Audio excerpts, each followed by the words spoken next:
মন পুত্র কামে পূর্বত করিল আরাধন হে রাম যদ্যপি মুকুতি দেন্ত মুকুন্দে সদায়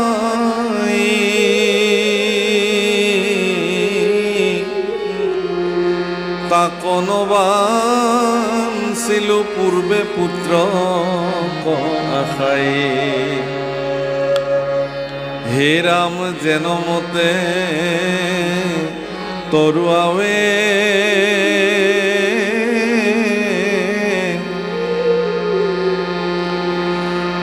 আৰ সংসাৰৰ ক্লেশ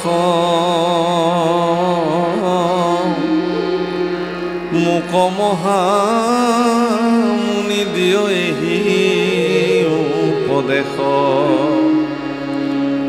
হে দেৱৰ্ষি মই পূৰ্বজন্মতে ভগৱান কৃষ্ণক পুত্ৰ হিচাপে পাবৰ কাৰণে যি সাধনা কৰিলোঁ আৰু সেই সাধনাৰ দ্বাৰা মই ভগৱানক পুত্ৰ হিচাপে পালোঁ কিন্তু এতিয়া এই মায়াময় জগতখনৰ পৰা মুক্ত হ'বৰ কাৰণে কি সাধনা কৰিব লাগিব সেইটো তুমি মোক কোৱা কাৰণ তোমালোক মুক্ত পুৰুষ দেৱৰ্ষি নাৰদ মুক্ত পুৰুষ প্ৰভুকল মই আগতেও বহুবাৰ কৈছোঁ যে আমাৰ ভাওনাবিলাকত অংকীয়াবিলাকত দেৱৰ্ষি নাৰদৰ চৰিত্ৰ যি ধৰণে উপস্থাপন কৰা হয় দৰাচলতে দেৱৰ্ষি নাৰদৰ চৰিত্ৰ সেইটো নহয় অত্যন্ত টুটুকীয়া এটা ধেমেলীয়া কৌতুক চৰিত্ৰ হিচাপে আমি দেৱৰ্ষি নাৰদক উপস্থাপন কৰিবলৈ যত্ন কৰোঁ যে আমুকে বৰ ধুনীয়া নাৰদ গায় দেই চাবচোন ধুনীয়া নাৰদ গায় মানে কিমান ফটুৱামি কৰিব পাৰে নাৰদৰ চৰিত্ৰ লৈ কিমান ধেমালি কৰিব পাৰে সেইটোৱে ভাল নাৰদৰ চৰিত্ৰ বুলি আমি ভাবি লওঁ কিন্তু মোৰ এটা বিনম্ৰ আপোনালোকৰ প্ৰতি নিবেদন যে দেৱৰ্ষি নাৰদৰ চৰিত্ৰ এইটো মুঠেই নহয় পৃথিৱীত বৰিষ্ঠ ভক্তসকলৰ গুৰু দেৱৰ্ষি নাৰদ মহৰ্ষি বেদব্যাসৰ গুৰু দেৱৰ্ষি নাৰদ মনত ৰাখিব ধ্ৰুৱৰ গুৰু দেৱৰ্ষি নাৰদ প্ৰহ্লাদৰ গুৰু দেৱৰ্ষি নাৰদ দশপ্ৰচেতাৰ গুৰু দেৱৰ্ষি নাৰদ এনেকুৱা বৰিষ্ঠ যিবিলাক ভক্ত জগতত আছে সেই প্ৰত্যেকৰে গুৰু দেৱৰ্ষি নাৰদ ঈশ্বৰৰ আজ্ঞা গতিকে দেৱৰ্ষি নাৰদ এজন সাধাৰণ পুৰুষ নহয় গতিকে দেৱৰ্ষি নাৰদ যদি ইমান পাতল আৰু উতনুৱা হয় তেতিয়াহ'লে তেওঁ কেনেকৈ ইমান গভীৰ আসন এখনত গুৰু আসনত অধিষ্ঠিত হৈ থাকে দেৱৰ্ষি নাৰদ ভব্য গব্য দেৱৰ্ষি নাৰদৰ আটাইতকৈ মন কৰিবলগীয়া চৰিত্ৰ এইটোৱেই যে দেৱৰ্ষি নাৰদ সদায় সত্যনিষ্ঠতাৰ ভিত্তিত তেওঁ প্ৰতিষ্ঠিত হৈ থাকে যি কয় হুবহু সঁচা কথাখিনি য'ত ক'ব লাগে কৈ দিয়ে সেইকাৰণে আজিও দেৱৰ্ষি নাৰদৰ জন্মদিনক বিশ্ব সংবাদ দিৱস হিচাপে পালন কৰা হয় অৰ্থাৎ দেৱৰ্ষি নাৰদ বিশ্ব ব্ৰহ্মাণ্ডৰ প্ৰথমগৰাকী সত্যনিষ্ঠ সাংবাদিক দেৱৰ্ষি নাৰদ বিশ্ব ব্ৰহ্মাণ্ডৰ প্ৰথমগৰাকী সত্যনিষ্ঠ সাংবাদিক সঁচা কথাখিনি হুবহু আহি পেলাই উপস্থাপন কৰি দিয়ে বাছ ইমানখিনি তাকে আমি ভাবোঁ কি যে লগোৱা খুচুৱা কৰি এনেকুৱা গাঁৱৰ কিছুমান মানুহ যে থাকে তেনেকুৱা অৱস্থালৈ দেৱৰ্ষি নাৰদক আমি লৈ যাওঁ দেৱৰ্ষি নাৰদক কৈছে তুমি মুক্ত পুৰুষ হে দেৱৰ্ষি তুমি মোকো মুক্ত হ'বৰ কাৰণে ৰাস্তা দিয়া অৰ্থাৎ ভগৱান শ্ৰীকৃষ্ণৰ পিতৃ বসুদেৱেও দেৱৰ্ষি নাৰদক আজি গুৰু মান্যতা কৰিছে আৰু তেওঁৰ পৰা ৰাস্তা বিচাৰিছে এই জাগতিক জগতৰ পৰা কেনেকৈ মুক্ত হৈ যাব পৰা যায়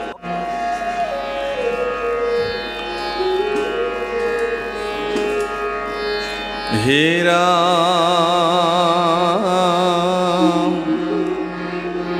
ৰাম যেন মতে তৰুৱাৱে সংসাৰৰ ক্লেশ মোক মহামুনি দিয় সেহি উপদেশ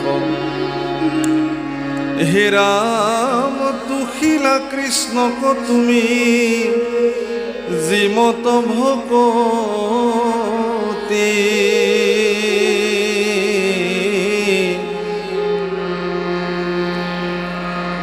আমাক শিখায়ো তাক সমস্তে সম্প্ৰতি হে ৰাম যেন বসুদেৱ হেন পুছিলা হৰিষি হৰিস্মৰি প্ৰীতি ভৈলা আতি দেৱঋষি হে ৰাম পুলকিত তনু মনে মিলি লয়াল হাদ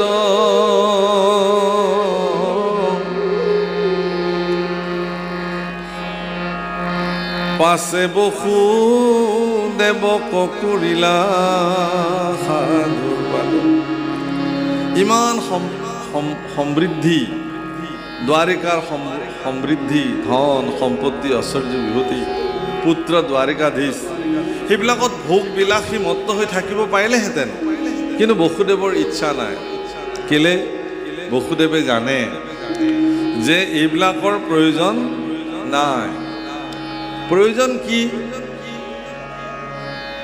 আমাৰ গোৱালপৰীয়া ভাষাত প্ৰতিমা পাণ্ডে খুব ধুনীয়াকৈ গাইছে একবাৰ হৰি বলো মন ৰচনা মানৱ দেহেৰ গৈৰব কৈৰনা একবাৰ হৰি বলো মন ৰসনা মানব দেহেৰ গৈৰব কৈৰনা ৰচনা মানে জিভা সেই জিভা এবাৰ হৰি বোলাচোন মাত্ৰ এবাৰ বুলি চোৱা তোমাৰ ইখন জিভাত যে কিমান ৰসগোল্লা দিলা কিমান বিচাৰি বিচাৰি মিঠাই খালা কিমান অন্ন ব্যঞ্জন অকণমান জ্বলা কম হোৱাহেঁতেন বেছ হ'লহেঁতেন অকণমান নিমখটো বেছি হোৱাহেঁতেন আৰু ভাল হ'লহেঁতেন এনেকৈ জুখি জুখি জিভাখনক এনেকুৱাকৈ লাই দিলোঁ এটা সময়ত ডাক্তৰে ক'লে আপুনি আজিৰ পৰা আমুক আমুক আমুক আমুক নাখাব দেই খালে আপোনাৰ দিগদাৰ আছে হে ভগৱান কি পাল্লাত পৰিলোঁ সেই জিভা তই ইমান সোৱাদ সোৱাদ বুলি এইবোৰ খালি এতিয়া খা তই ইচ্ছা কৰিলেও তোক মই দিব নোৱাৰোঁ খুব মনটো মাৰি পেলাই কয় আৰু মোৰ চাহত চেনি নিদিব হ'ব দিয়ক গোল্লাটো থাকক দিয়ক চেপি পেলাই হ'লেও খাম আৰু তাৰমানে কি ইমান মন যায় আগতে নিয়ন্ত্ৰণেই নকৰিলোঁ জিভাত এতিয়াতো একদম পূৰা বৰ্ডাৰ পাৰ হৈ গ'ল বোলে যে বৰ্ডাৰ পাৰ হৈ গ'ল আনচিকিউৰ্ড ফিল কৰিলে নিৰাপত্তাহীন জীৱন সেইকাৰণে কৈছে মানৱ দেহা মাহাতীৰৰ ভাণ্ড ভাঙিলে হবে খন্দৰ খন্দ মানৱ দেহা মাতীৰৰ ভাণ্ড ভাঙিলে হবে খন্দৰ খন্দ ভাঙলে দেহা জোড়া মিলবে না ওই একবার হরি বলো মন বাহারে বার বেলা ডুবিলে হবে রে অন্ধকার বেলা ডুবিলে হবে রে রাত্রি সঙ্গে নাই তোর সঙ্গের সাথী বেলা ডুবিলে হবে রে রাত্রি সঙ্গে নাই তোর সঙ্গের সাথী সঙ্গের সাথী কেউ তোর হবে না ওই একবার হরি বলো মন রসনা মানব দেহের গৈরব কৈরহনা এই মানৱ দেহা মাটিৰ ভাণ্ড প্ৰভুসকল ভাঙি গ'লে গ'ল ইমান ধুনীয়াকৈ ঘৰটো সাজিলোঁ গোটেই জীৱন কষ্ট কৰি উপাৰ্জন কৰি মিস্ত্ৰীক তাগিদা দি দি একদম মেচিয়ৰ্ড চেগুন কাঠৰ পালেং বনালোঁ গাত দি পাৰিলোঁ ৰজাৰ নিচিনা টোপনি যাওঁ এদিন সিখন বিচনাতে টোপনি শেষ হৈ গ'ল চিৰনিদ্ৰা নিশ্বাস বন্ধ হৈ গ'ল মিস্ত্ৰীক গালি পাৰিছিলোঁ সাৱধান বিচনা যাতে কেৰ কেৰ মেৰ মেৰ নকৰে মই শুম তাতে মই থকালৈকে ভালে থাকিব লাগিব বিচনা যেনে বিচনা প্ৰভু তেনেকেই থাকিল শৰীৰটোহে ভাঙিল তাতে চিৰদিনৰ কাৰণে গ'ল এতিয়া সকলোৱে হায়ৈ বিয়ৈকে কান্দিছে মোৰ মানুহজনীও কান্দিছে বাগৰি বাগৰি কান্দিব আয়ৈ মানুহজনে বৰ কষ্টকৈ ঘৰটো সাজিছিলে আই কান্দিব নালাগে আৰু, এইটো দেহত একো নাই, এতিয়া বাহিৰলৈ লৈ আহক। বৰ কষ্টকে মানুহজনে ঘৰটো সাজিছিলে, অকণমান থাকিবলৈ দিয়ক। নাই নাই, ঘৰটো নষ্ট হৈ যাব, সোনকালে বাহিৰলৈ আনিব লাগে। বাৰাণ্ডাটো থ'বলৈ নিদিয়ে, চোতাললৈ ডাইৰেক্ট। আৰু বেছি সময় চোতালতো থ'বলৈ নিদিয়ে, সোনকালে নি লেঠাটো শেষ কৰিব লাগে। কি আছে তেতিয়াহ'লে? এবাৰ যদি এই শৰীৰটো ভাঙি গ'ল, মোৰ ঈশ্বৰ, মোৰ পৰম পুৰুষ প্ৰভু ভগৱান আত্মাস্বৰূপে ইয়াত বিদ্যমান হৈ আছে কাৰণেহে ইমান ধুনীয়াকৈ কথা কৈ আছোঁ। যিদিনাখনে বোলে মই আৰু যাওঁ, তোমাৰ তাত মই নাথাকোঁ, সিদিনাখনৰ পৰা আৰু একোৱেই নাই, চব শূন্য হৈ গ'ল। সেইকাৰণে কৈছে, একবাৰ হৰি বলো মন বাহাৰে বাৰ, বেলা ডুবিলে হবে ৰে অন্ধকাৰ। মোৰ জীৱনৰ সূৰ্য, উদিত সূৰ্য যিদিনাখন অস্তাচলত বিলীন হ'বলৈ লৈ গ'ল, সিদিনাখন আৰু একো নাই, সিদিনাখন একো নাই। কি বুলি কৈছে? বেলা ডুবিলে হবেৰে ৰাত্ৰি, সঙ্গে নাই তোৰ সঙ্গেৰ সাথী। তোমাৰ সংগ আৰু কোনেও নিদিয়ে। বাৰাণ্ডাতে তিনমূৰীয়া হৈ বহি থাকিব লাগিব। ল'ৰা বোৱাৰীক কিবা কথা সুধিলেও অল্পতে উত্তৰ দিব। শাস্ত্ৰত লিখিছে, মই কোৱা নাই, ৩য় স্কন্ধ। আৰু খাবলৈ দিও ক'ব কি যে বুঢ়া খা আৰু সোনকালে মৰ, কি কৰিবলৈনো আছে জগতত, কি কাম আছে? এয়া ৩য় স্কন্ধৰ কথা প্ৰভুসকল।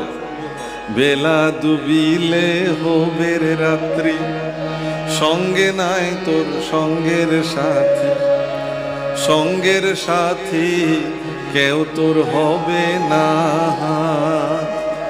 একবার হরি বলো মন রসনা, মানব দেহের গৈরব গৈর না। আপুনি মানৱ দেহাটোক লৈ গৌৰৱ কৰিব নালাগে। মানৱ জন্মটোক লৈ গৌৰৱ কৰক, দেহাটোক লৈ নহয়।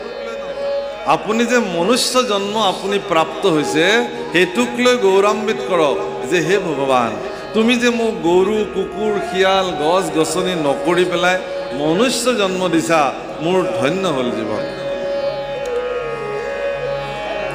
ভাগৱতৰ একদম ১২ স্কন্ধৰ শেষৰ ফালে লিখিছে, কলিযুগ, ভাৰতবৰ্ষ, নৰতনু আৰু হৰিনাম, এই ৪ৰ সংযোগ যদি কাৰোবাৰ জীৱনত প্ৰাপ্তি হ'ল, তেওঁৰ জীৱন ধন্য হৈ গ'ল। আৰু আমাৰতো হৈছে, আমিবিলাকে কলি যুগত জন্ম কৰিছোঁ। যদ্যপি কলি দুখৰ নিধি, তাতে আছে মহাগুণ। কি গুণ? অল্পকালে ঈশ্বৰ স্মৰণ কৰিলে মুক্ত হ'ব পাৰে, কলিৰ গুণ। বাকী ৪ যুগৰ ভিতৰত শ্ৰেষ্ঠ কলিযুগ, এইকাৰণে প্ৰশংসে কলিগ জ্ঞানী সমাজে। আৰু ভাৰতবৰ্ষ পুণ্যভূমি, তপভূমি ভাৰতবৰ্ষ। এই ভাৰতবৰ্ষতে ভগৱানে বাৰে বাৰে বাৰে বাৰে অৱতাৰ লয়। কি বুলি লিখিছে? ধন্য ধন্য কলি কাল, ধন্য নৰতনু ভাল, ধন্য ধন্য ভাৰত বুৰিষে,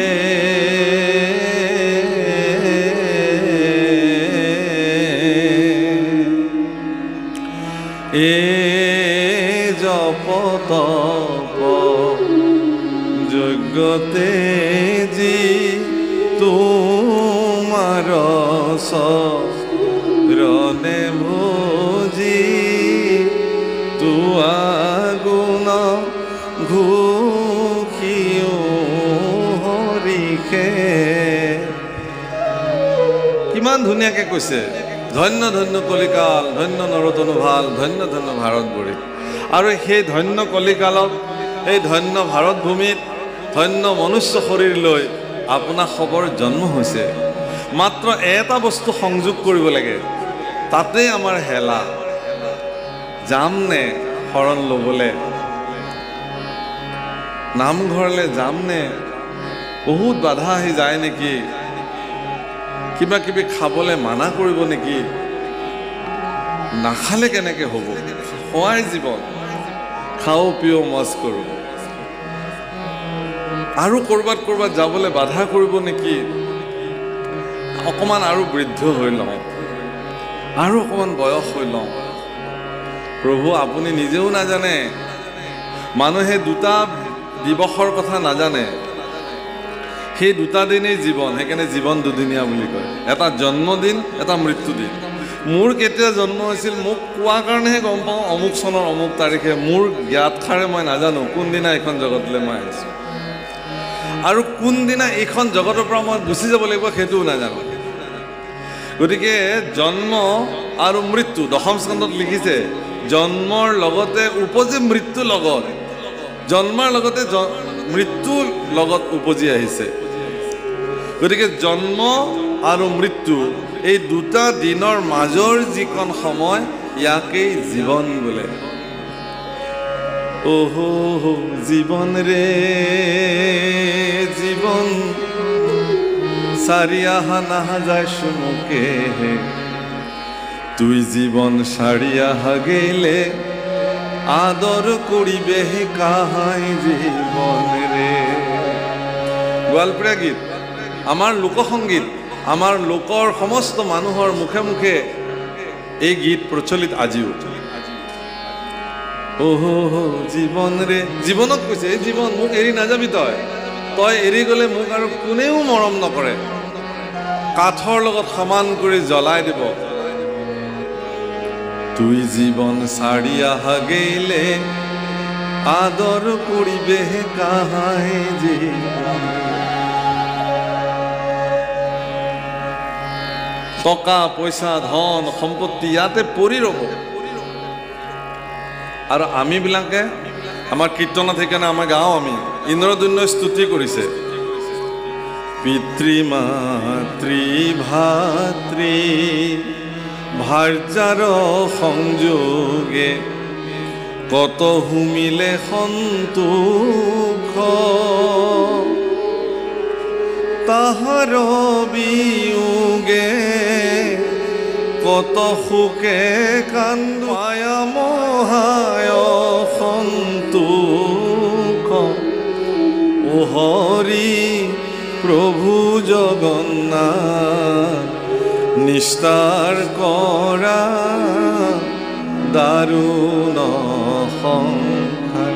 হে জগন্নাথ, হে জগতৰ নাথ, মোক দাৰুণ সংসাৰৰ পৰা তুমি নিস্তাৰ কৰা। কাৰণ ইয়াত সংযোগ হ'লে মোৰ ভাল লাগে, বিয়োগ হ'লে মোৰ বেয়া লাগে। যিমান প্ৰাপ্তি হৈ থাকে সিমানেই ভাল লাগে। প্ৰভুসকল, ইয়াত যে সহস্ৰ সহস্ৰ বন্তি জ্বলাইছে, ইমান কোঢ়াল, আপোনালোকে শুনিছে নহয়? কোঢ়ালৰ কাৰণে ইয়াত ভাগৱত ভালকৈ শুনিব পৰা নাই মানুহে। এই কোঢ়ালটো কিহৰ কাৰণে হৈছে কওকচোন? হা, কোঢ়ালটো এইকাৰণেই হৈছে, এটা অপ্ৰিয় সত্য আপোনালোকক কওঁ, সেই স্থানত জ্বলোৱা প্ৰত্যেক গছি চাকি একো একোজন ব্যক্তিৰ কিছুমান অভাৱৰ আবেদনৰ জ্বলন্ত সাক্ষী।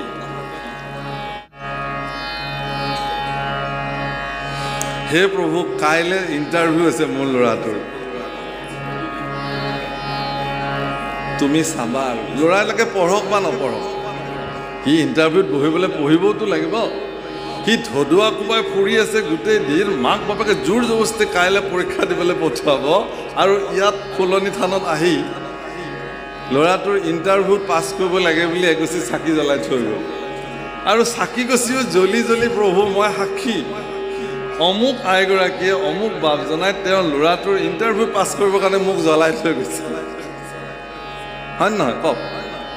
প্ৰতিগছি চাকি একো অভাৱৰ আবেদন ভগৱানৰ ওচৰত। আমি নাজানো, নাভাবোঁ যে তুমি অন্তৰ্যামী, মোৰ ভিতৰত তুমি আছা, মোক কি প্ৰয়োজন তুমি জানা। এই কথাটো নাজানি পেলাইহে আমি ভগৱানক ক'বলৈ আহিছোঁ ফুলনি থানলৈ, আমাৰ কি কি অভাৱ, সেই অভাৱবিলাক তুমি পূৰণ কৰা। কাৰণ অভাৱৰ সীমা নাই, শেষ নাই। কিন্তু ইয়াত এনেকুৱা চাকিও হয়তো জ্বলিছে দেই, মই নকওঁ নাই বুলি। এনেকুৱা কেইগছিমান চাকি ইয়াত জ্বলিব পাৰে, জ্বলিছে, যে হে ভগৱান, আজিৰ তাৰিখলৈকে তুমি মোক যিমান দিছা, মোৰ প্ৰয়োজনতকৈ তুমি মোক বেছিকৈ দিছা। তাৰ কাৰণে মই তোমাৰ ওচৰত কৃতজ্ঞতা জনাবৰ কাৰণে এই ভকতি প্ৰদীপ গুচি তোমাৰ চৰণত প্ৰজ্বলিত কৰি দিলোঁ।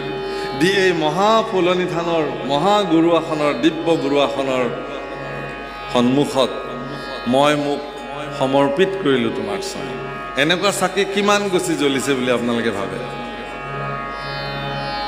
আচলতে এনেকুৱা চাকিহে নামঘৰত, মন্দিৰত, মঠত, পীঠত জ্বলিব লাগে। প্ৰাৰ্থনা যদি কৰিবই খুজিছে, ভগৱানৰ পৰা যদি কিবা বিচাৰিবই খুজিছে, তেতিয়াহ'লে বিচাৰক। কি বুলি? সৰ্বে ভৱন্তু সুখিনঃ সৰ্বে সন্তু নিৰাময়া সর্বে ভদ্রাণি পশ্যন্তু মা কশ্চিৎ দুঃখ ভাগ ভবেৎ। ওম শান্তি শান্তি শান্তি। হে ভগৱান, তুমি সকলোৰে মংগল কৰি দিয়া। সৰ্বে ভৱন্তু সুখিনঃ, সকলোৱে সুখেৰে থাকক, আনন্দৰে থাকক, সকলো নিৰোগী হৈ থাকক, সকলোৱে সকলৰ ভাল দেখক। বাছ ইমানখিনি প্ৰাৰ্থনা। তাত কিন্তু আপোনাৰ ব্যক্তিগত আবেদন অলপো নাই। বাপসকল, আইসকল, যিজন ব্যক্তিয়ে আনৰ কাৰণে ভগৱানৰ ওচৰত প্ৰাৰ্থনা কৰিব পাৰে, সেইজন ব্যক্তিক ভগৱানে কি কৃপা নকৰিব বুলি ভাবে নেকি? যিজনে কেৱল নিজৰ স্বাৰ্থৰ কাৰণে ভগৱানৰ ওচৰত আহে, তেনেকুৱা স্বাৰ্থযুক্ত আবেদন ভগৱানে স্বীকাৰ নকৰিবও পাৰে। তৃতীয় স্কন্ধত ভক্তি যোগ বুলি এটি অধ্যায় ভগৱান কপিলে মাতৃ দেৱহতীৰ আগত ভক্তি যোগৰ বৰ্ণন কৰিছে। তাত ভক্তিক দুই প্ৰকাৰে বিভাজিত কৰিছে, সগুণ ভকতি আৰু নিৰ্গুণ ভকতি। সগুণ ভকতিক মুখ্যতঃ তিনি প্ৰকাৰে ভাগ কৰিছে, তামসিক ভকতি, ৰাজসিক ভকতি আৰু সাত্বিক ভকতি। ইয়াৰে আচৰিত লাগে তামসিক ভক্তি সম্পৰ্কে পঢ়িলে।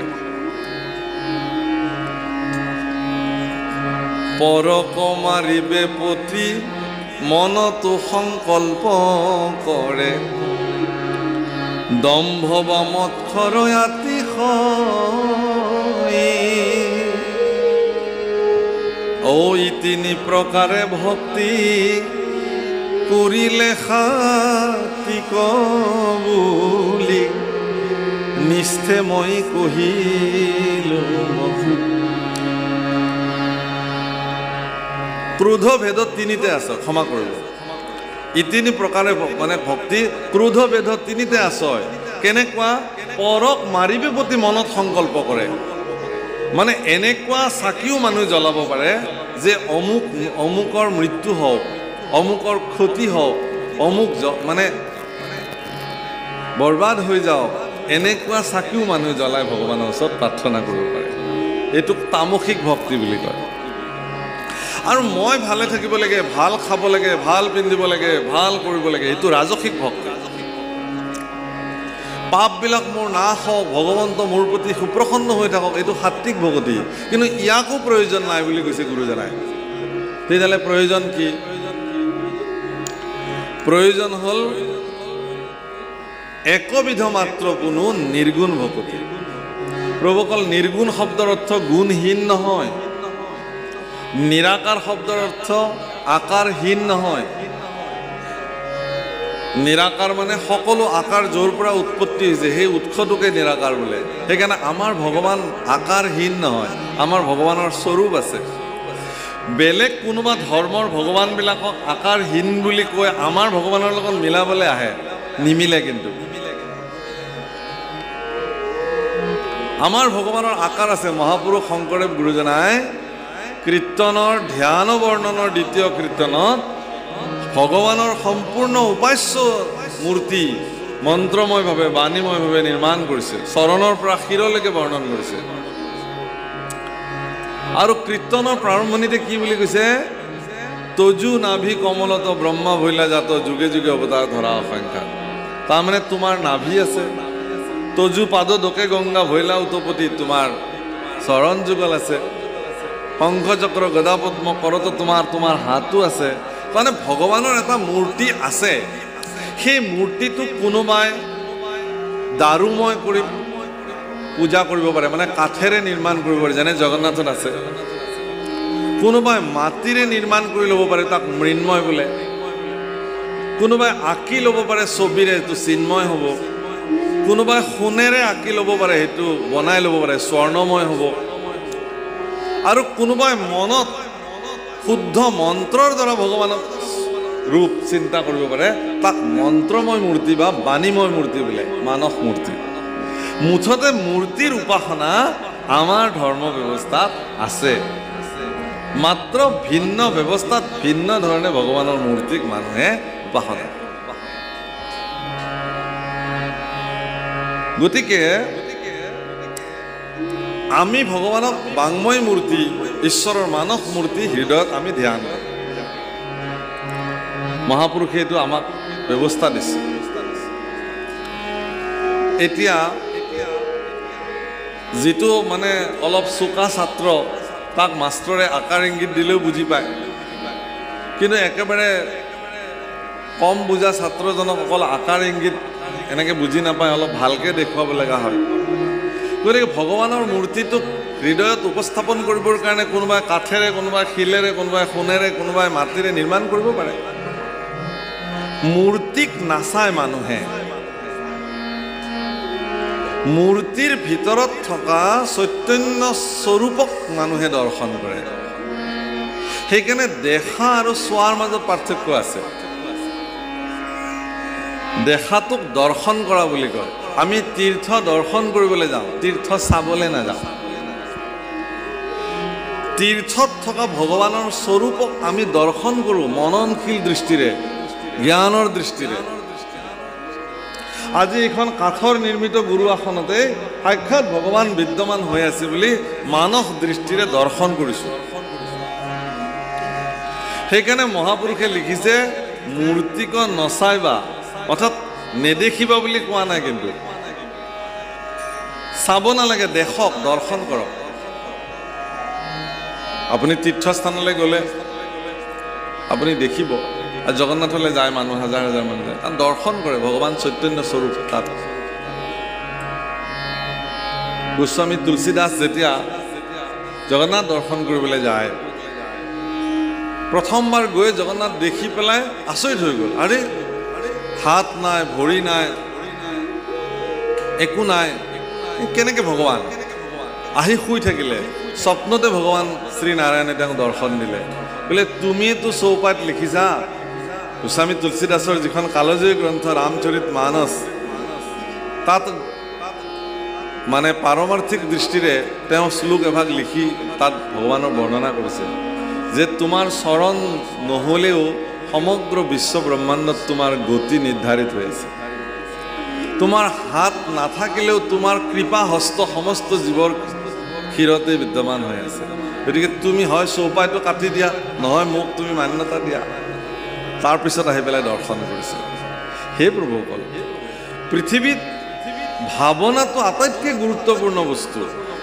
ভাৱনাপূৰ্বক ভগৱানক আপুনি কৃত্ৰিমভাৱে বুজিব নোৱাৰে কেতিয়াও। মানুহক দেখুৱাকৈ ভগৱানক বুজিব নোৱাৰে, অন্তঃকৰণে, ভাৱনাৰে। সেইকাৰণে ভকতৰ আন এটা নাম হ'ল ভাৱক। ভগৱন্ত ভুজিয়া পৰম গতি পাৱে ভাৱ পভাই, ভজু ভগৱন্ত ভক্তি ভাৱে।